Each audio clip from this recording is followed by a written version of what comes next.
Dagsana ang mga turistang dumayo sa tinaguriang City of Pines para salubungin ang Pasko. Kaya sa mga nagbabalak pa lang umakyat ng Baguio, planuhin munang mabuti dahil nagkakaubusan na sa hotel at malala na rin ang traffic. Nasa frontline ng balitang yan, Simon Gualvez.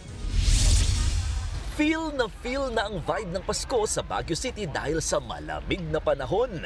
Kaya ang ilang galing pa sa ibang probinsya, dumayo pa para dito mag-Christmas. Ang ilang kilalang tourist spot gaya ng Burnham Park, puno na ng mga turista. May mga namamangka, nagbibisikleta at ang ilan, nagpiknik pa. Ang pamilya ni Dada na galing pang Isabela, dito naisipang magpasko at mag-celebrate ng birthday.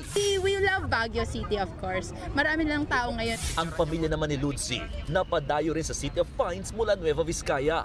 Actually, sa amin kasi is umuulan.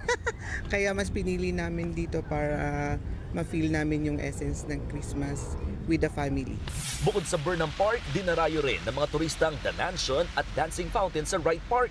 Sa dami ng tao, hindi maiwasan ang traffic lalo na sa Marcos Highway, Cannon Road at Nagilian Road. Ayon sa Baguio City Police Office Traffic Enforcement Unit, unang araw pala ng Disyembre nagsimula ng maramdaman ang pagbigat ng trapiko sa lungsod. Dati kasi nung wala pa yung long weekend, hindi pa yung nagsimula yung bakasyon, ang rush hour lang natin is morning from 6:30 to 8.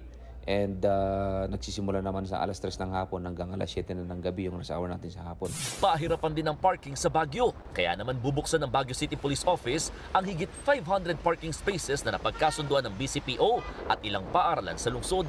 Yung move natin na to request yung other schools nga na actually ngayon pa lang kasi matatapos yung school ng City High and yung Quezon Elementary, and we are trying to request ulit yung available parking areas nila para magamit din ng public as alternate parking areas dahil nga nakikita natin na kulang yung available parking spaces dito sa Central Business District.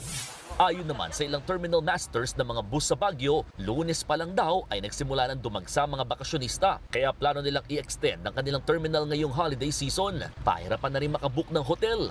Kaya paalala ng mga otoridad, mag-ingat sa mga booking scam. Tiyaking legit ang kausap na hotel para hindi ma-hassle sa inyong Christmas vacation. Nagbabalita mula sa Frontline, Mon Gualvez, News 5. Mga kapatid, Cheryl Cosim po, huwag maging huli at maging una sa lahat sa balitaan. Para sa tuloy-tuloy na talakayan sa Frontline, mag-follow at mag-subscribe sa social media pages ng News 5.